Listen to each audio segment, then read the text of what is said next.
आज है 22 फरवरी 2023 दिन बुधवार। Welcome back to clean news UP. चलिए देखते हैं उत्तर प्रदेश की 25 फटाफट बड़ी खबरों को। इससे पहले आप न्यूज को कहां से देख रहे हैं हमें कमेंट में बताना बिल्कुल ना भूलें। साथ ही हमारे फेसबुक पेज को भी फॉलो करें। फेसबुक पेज का लिंक डिस्क्रिप्शन में दिया गया है। ट्रेनिंग के बाद रोजगार के लिए भटकना होगा बंद। 3 साल में 70 प्लेसमेंट न कराने पर जाएगी आईटीआई की मान्यता। यूपी में अब प्रशिक्षण पाने वाले युवाओं को रोजगार के लिए भटकना नहीं पड़ेगा। उन्हें रोजगार दिलाने की जिम्मेदारी संबंधित आईटीआई की होगी। अगर संस्थान ने 3 साल में ट्रेनिंग पाने वाले 70% छात्रों का प्लेसमेंट नहीं कराया तो उसकी मान्यता खत्म कर दी जाएगी। यही नहीं, सीट्स में भी कटौती हो सकती है। व्यावसायिक शिक्षा के प्रति युवाओं का रुझान बढ़ाने के लिए नए बदलाव होने जा रहे हैं। इसके लिए national council for vocational education and training ने नई गाइडलाइन तैयार की है। 27 फरवरी तक जारी होगी शिक्षकों की सीनियरिटी लिस्ट। 30 अप्रैल तक प्रक्रिया पूरी करने का आदेश। यूपी के परिषदीय प्राथमिक स्कूल के शिक्षकों के वर्षों बाद होने जा रहे उनके प्रमोशन के लिए जिला स्तर पर अनंतिम वरिष्ठता सूची जारी करने की अंतिम तारीख 27 फरवरी तक बढ़ा दी गई। इस संबंध में सचिव बेसिक शिक्षा परिषद प्रताप सिंह बघेल ने 19 फरवरी को सभी बेसिक शिक्षा अधिकारियों को पत्र भेजा है। हालांकि ये भी साफ किया कि पदोन्नति की समस्त कार्यवाही 31 जनवरी को आदेश के अनुसार 30 अप्रैल तक पूरी की जाएगी। योगी सरकार आज पेश करेगी 7 लाख करोड़ रुपए के आसपास बजट। योगी सरकार आज वर्ष 2023-24 का बजट सदन में पेश करने जा रही है। इस बार 7 लाख करोड़ रुपए के आसपास बजट पेश होने का अनुमान लगाया जा रहा है। प्रदेश के इतने भारी भरकम बजट के बावजूद यह आम आदमी के जीवन में बड़ा प्रभाव नहीं डाल पाता। वेतन वृद्धि, करों में कमी या वृद्धि, वस्तुओं के सस्ता या महंगा होने जैसी कोई भी घोषणा राज्य के बजट में आमतौर पर नहीं होती है। इसके बावजूद आम आदमी की नजर लोक कल्याण संकल्प पत्र के वादे पूरा करने के लिए कितनी धनराशि आवंटित की गई इस पर रहेगी। 15 लाख नए किसानों के बनाए जाएंगे क्रेडिट कार्ड। बैंक से मिलेगा सस्ता लोन। देश के किसानों की आय में वृद्धि करने के उद्देश्य से केंद्र व राज्य सरकारें किसानों के लिए विभिन्न प्रकार की कल्याणकारी योजनाओं का संचालन करती हैं। इसी कड़ी में उत्तर प्रदेश की योगी सरकार ने किसानों की आय को बढ़ाने और पशुपालन क्षेत्र में निवेश को बढ़ाने के लिए किसान क्रेडिट कार्ड योजना के तहत पशुपालन व मछली पालन करने वाले किसानों को भी लोन देने का फैसला किया है। सरकार की इस योजना से पशुपालन और मछली पालन करने वाले किसानों को सस्ता लोन उपलब्ध करवाया जाएगा। यूपी पुलिस के इंस्पेक्टर दरोगा को देनी होगी कानून की परीक्षा। यूपी पुलिस के इंस्पेक्टर दरोगाओं को कानून की परीक्षा देनी होगी। विवेचनाओं के दौरान 2 दर्जे की लिखा पढ़ी, अपराधियों के सही तरीके से निगरानी न किए जाने और हिस्ट्री शीट खोलने के बारे में जानकारी न होने के कारण एसपी बागपत ने दरोगा इंस्पेक्टर की लिखित परीक्षा बुलाई। 26 फरवरी को बागपत पुलिस लाइन में परीक्षा होगी, जिसमें 50 सवाल आएंगे। नकल करने या परीक्षा के दौरान बातचीत करने वाले पुलिसकर्मियों पर दंडात्मक कार्रवाई होगी। यूपी पीसीएस का नोटिफिकेशन इस सप्ताह मिले एसडीएम और डिप्टी एसपी के पद। उत्तर प्रदेश लोक सेवा आयोग की ओर से सम्मिलित राज्य प्रवर अधीनस्थ सेवा परीक्षा 2023 का विज्ञापन इसी सप्ताह जारी होगा। आयोग को एसडीएम और डिप्टी एसपी के रिक्त पद मिल चुके हैं, इसलिए विज्ञापन जारी करने की तैयारी है। आयोग को दिसंबर अंत तक विभिन्न विभागों से पीसीएस के 93 पदों की सूचना मिल चुकी थी, लेकिन एसडीएम और डिप्टी एसपी के पद न मिलने के कारण विज्ञापन जारी नहीं हो पा रहा था।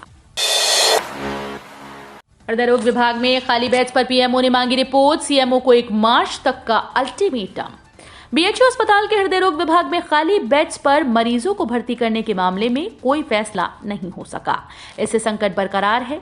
इस मामले का संज्ञान प्रधानमंत्री कार्यालय ने लिया है। इसकी रिपोर्ट भी जिलाधिकारी से तलब की गई। जिलाधिकारी ने अब मुख्य चिकित्सा अधिकारी से 1 मार्च तक जवाब मांगा है। यूपी के अफसरों को सीएम योगी की हिदायत, विधायकों का फोन न उठाने पर होगी कार्रवाई। यूपी की योगी सरकार ने अपने अधिकारियों से कहा कि वे जनप्रतिनिधियों को पूरा सम्मान करें और उनके फोन आने पर कॉल रिसीव करें। अगर वे बैठक में हैं तो कॉल की सूचना मिलने पर तत्काल ही जनप्रतिनिधि को कॉल बैक करें। अगर ऐसा नहीं किया जाता है तो अब संबंधित अधिकारी व कर्मचारी के विरुद्ध विभागीय कार्यवाही का प्रस्ताव संबंधित विभाग को भेज दिया जाएगा। दरअसल पिछले विधानसभा सत्र के दौरान कई दलों के सदस्यों ने मांग उठाई थी कि जिले में तैनात पुलिस अधीक्षक, डीएम व अन्य प्रशासनिक अधिकारी उनके फोन नहीं उठाते हैं। जनता से जुड़े कामों के लिए अधिकारियों से संपर्क करना मुसीबत बनता जा रहा है। यूपी दिल्ली से उत्तराखंड में सफर होगा महंगा। फास्टैग की तर्ज पर ग्रीन सेस से कटेंगे रुपए। उत्तराखंड में दिल्ली, यूपी सहित दूसरे राज्यों से आने वाली गाड़ियों पर प्रवेश शुल्क के बजाय ग्रीन सेस लगाने की तैयारी की जा रही है। इसके लिए एक सिस्टम तैयार किया जा रहा है। इसके तहत फास्टैग की तर्ज पर गाड़ियों से ग्रीन टैक्स काटा जाएगा। दूसरे राज्य में रोडवेज और प्राइवेट ऑपरेटर्स की बसों का किराया कम करने की भी संभावनाएं तलाश की जा रही हैं। ये जानकारी राज्य के परिवहन मंत्री चंदन राम दास ने दी। अमरोहा से बिसौली तक नए स्टेट हाईवे की योजना तैयार, इन शहरों को मिलेगी रफ्तार।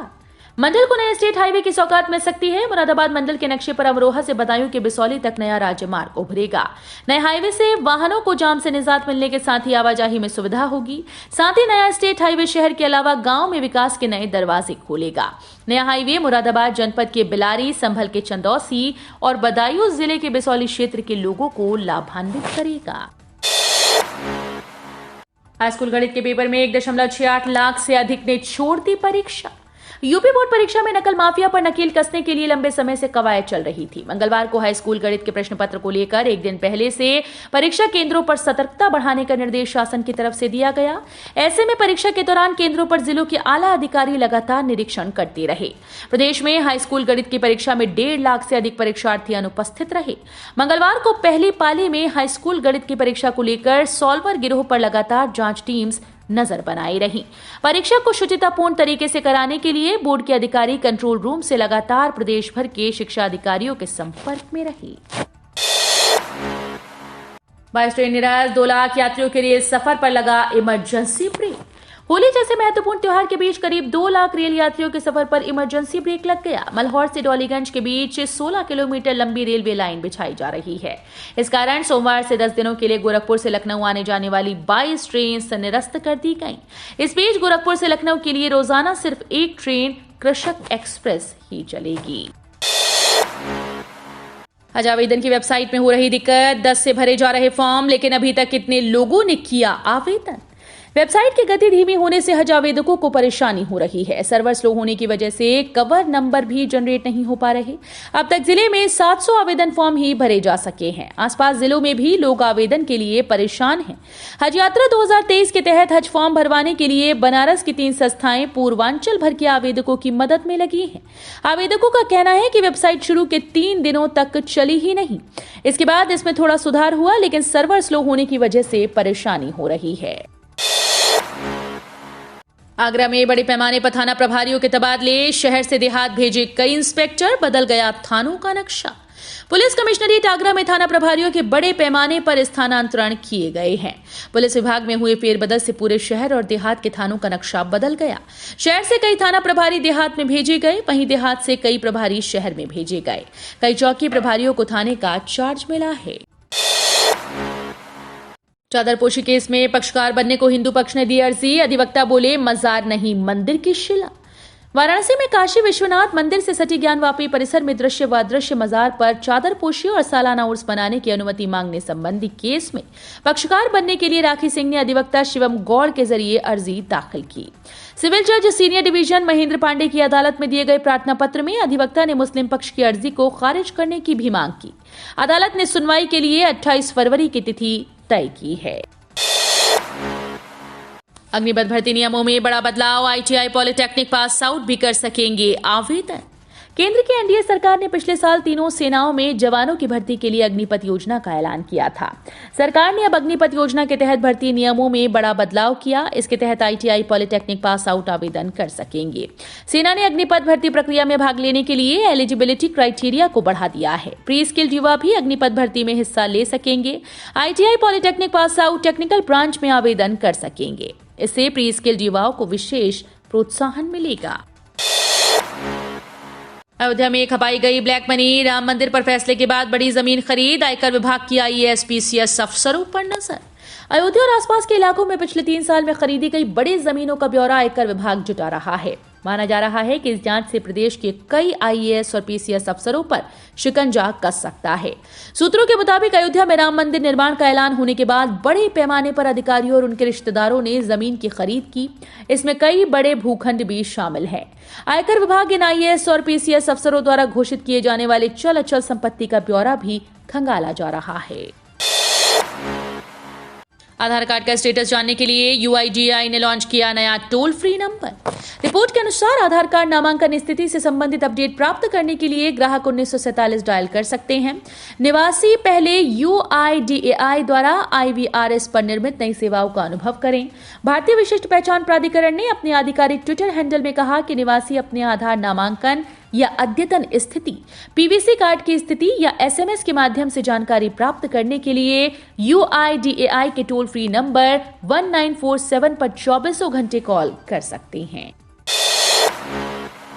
अमेठी से चुनाव लड़ने के लिए राहुल गांधी ने तेज की तैयारियां, कांग्रेस ने बनाया बड़ा प्लान। कांग्रेस के पूर्व अध्यक्ष और वायनाड से लोकसभा सांसद राहुल गांधी को उत्तर प्रदेश से ऑल इंडिया कांग्रेस कमेटी यानी AICC का सदस्य चुना गया। बता दें कि कांग्रेस के रायपुर में होने वाले 85वें अधिवेशन में यूपी से राहुल गांधी सहित 170 नेता शामिल होंगे। इसकी लिस्ट जारी कर दी गई है। सीएम योगी व नेता प्रतिपक्ष ने दिवंगत सदस्यों को दी श्रद्धांजलि, कार्यवाही स्थगित। उत्तर प्रदेश विधानमंडल के बजट सत्र के दूसरे दिन वर्तमान विधानसभा के सदस्य राहुल प्रकाश कोल तथा केशरीनाथ त्रिपाठी समेत 15 पूर्व सदस्यों के निधन पर सीएम योगी आदित्यनाथ ने शोक जताया। इसके बाद विधानसभा की कार्यवाही बुधवार को सुबह 11 बजे तक के लिए स्थगित कर दी गई। सीएम योगी आदित्यनाथ ने बताया कि वर्तमान विधानसभा के सदस्य राहुल प्रकाश कोल का 2 फरवरी 23 को 40 वर्ष की आयु में निधन हो गया। वे युवा राजनीतिज्ञ थे। कोल छात्र जीवन से ही राजनीति में सक्रिय रहे। यूपी सरकार का बजट आज 22 फरवरी को, अलीगढ़ को ट्रांसपोर्ट नगर और गैस पाइपलाइन मिलने की उम्मीद। प्रदेश सरकार 22 फरवरी को बजट करने जा रही है। इसे लेकर अपने जिले के ताला हार्डवेयर उद्योग को बहुत सी उम्मीदें हैं। हालांकि जिस तरह से कारोबारियों के प्रति सरकार का झुकाव है, उससे कारोबारी बेहद संतुष्ट हैं। मगर योजनाओं की सहूलियतों पर जोर देने और ताला हार्डवेयर कारोबार को और गति देने के लिए ट्रांसपोर्ट नगर व गैस पाइपलाइन की जरूरत बता रहे हैं। योगी सरकार का फैसला, अपग्रेड होंगे 150 ITI, मिलेगी ऐसी स्किल ट्रेनिंग। योगी सरकार ने यूपी के राजकीय औद्योगिक प्रशिक्षण संस्थानों को अपग्रेड करने का जिम्मा लिया है। अपग्रेडिंग के लिए 150 ITI को चिन्हित किया गया है।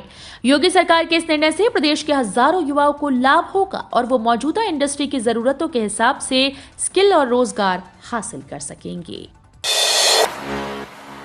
फरवरी में ही पड़ने लगी गर्मी की मार, पारा 31 डिग्री के पार। फाल्गुन की शुरुआत में ही गर्मी चैत का आभास करा रही है। रातों में भले ही मामूली ठंड बची हो, लेकिन दिन में तो पसीना आ रहा है। कल चटक धूप 12 डिग्री सेल्सियस के पार रहा। दिन का तापमान 31.5 डिग्री सेल्सियस दर्ज किया गया। पिछले 4 वर्षों की फरवरी में दूसरी बार तापमान इतना अधिक रहा। मौसम विभाग बता रहा है कि अगले 2-3 दिन में 33 डिग्री सेल्सियस तक पारा पहुंच सकता है। कागजों पर दवा कंपनी एंटीबायोटिक के नाम पर बेची खड़िया, जांच में हुआ बड़ा खुलासा। एंटीबायोटिक टैबलेट J से F एजेंट जांच में खड़िया निकली। इससे शाहजहांपुर की 2 फर्में फर्जी कंपनी बनाकर लखीमपुर खीरी के गोला के फिक कनेक्ट ट्रेडर्स को सप्लाई कर रही थी। मामले में कनेक्ट ट्रेडर्स के 4 पार्टनर और 2 फर्मों पर मुकदमा दर्ज किया गया। 26 फरवरी से 2 मार्च तक काउंटर्स पर नहीं जमा होगा बिल, बिलिंग सॉफ्टवेयर होगा अपडेट। हाथरस शहर के बिलिंग काउंटर पर 26 फरवरी से 2 मार्च तक बिजली के बिल जमा नहीं होंगे। इस दौरान बिलिंग सॉफ्टवेयर में अपडेट करने का काम किया जाएगा। उल्लेखनीय है कि बिजली विभाग के द्वारा KYC के तहत जिले भर के उपभोक्ताओं का डेटा फीड किया जा रहा है। ये काम अब अंतिम चरण में चल रहा है। KYC का काम पूरा होने के बाद उपभोक्ताओं को मोबाइल पर बिल उपलब्ध कराया जाएगा। तो ये थी आज की 25 फटाफट बड़ी खबरें। अगर आपको न्यूज पसंद आई हो तो वीडियो को लाइक और शेयर जरूर करें। धन्यवाद।